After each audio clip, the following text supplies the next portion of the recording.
Hello, everyone. Hope you are all having an awesome day. Today, I am going to talk about something I get asked a lot, which is why I love training horses. Now, if you follow me on Instagram, you will know I train very often. Many times I get asked, how do I train so fast? Why do I love training so much? Well, I'm happy to say that I am finally revealing my secrets to you guys. So let's get started. Many times I get asked, why do I love training? Well, the first thing is like a woman who is obsessed with shoes. I'm the same way with Star Stable horses. I need one in every color. That's just how it works. With this means a lot of horses to train right. It takes a lot of time to train them as well. My own thoughts are why have so many horses if you're not going to train them? I personally like to have all my horses maxed out. So if I want to use a certain horse for a race, an event, or just a quest line, I can easily pick up that horse and know I'll be ready at max speed and ready for whatever comes my way. With all that said, I honestly enjoy it as well. Training really isn't a chore for me. I enjoy running around race to race in different areas of Jorvik. It reminds me how vast Jorvik truly is and how it will be in the future. And sometimes you can find little surprises that Star Stable never ever mentions. I try to keep training as exciting as possible. How?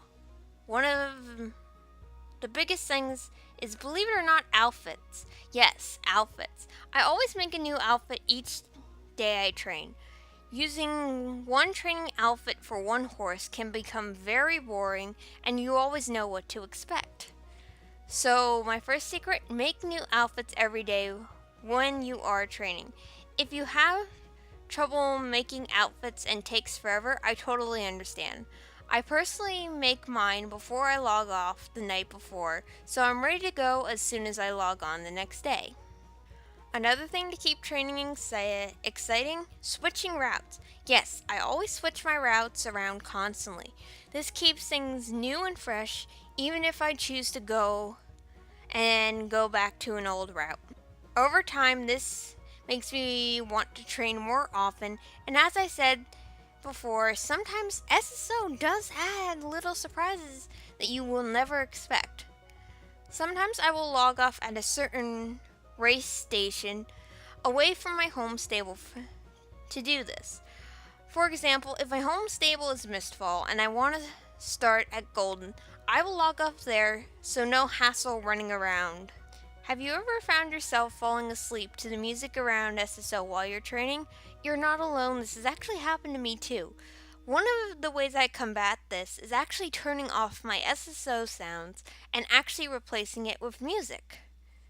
I personally listen to a lot of rock music to keep me going. I normally have playlists, and one of them is actually public, which will be linked down in the description below so you can listen to it as well. As well as falling asleep, I'm sure you guys also get hungry during training. It happens to me a lot as well.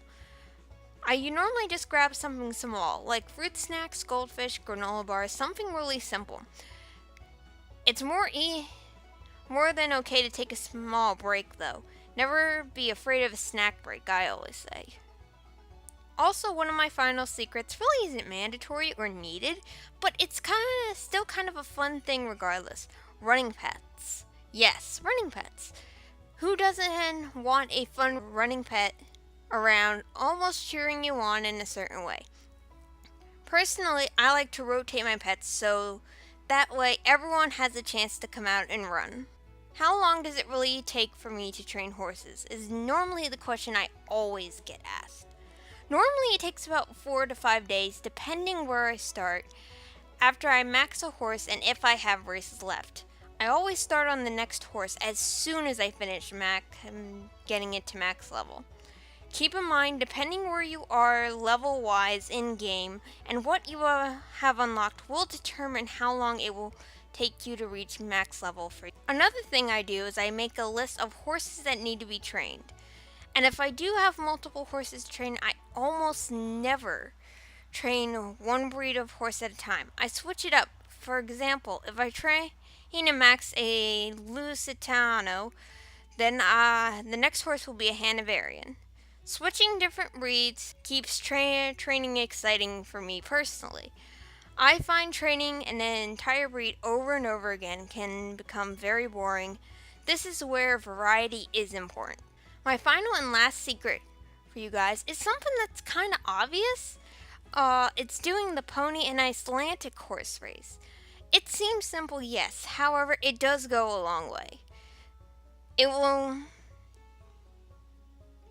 it will simply make things easier for you, and you get a little bit more of extra XP. So that's it, you guys. I hope these secrets and tips will help you guys out in your training adventures in the future.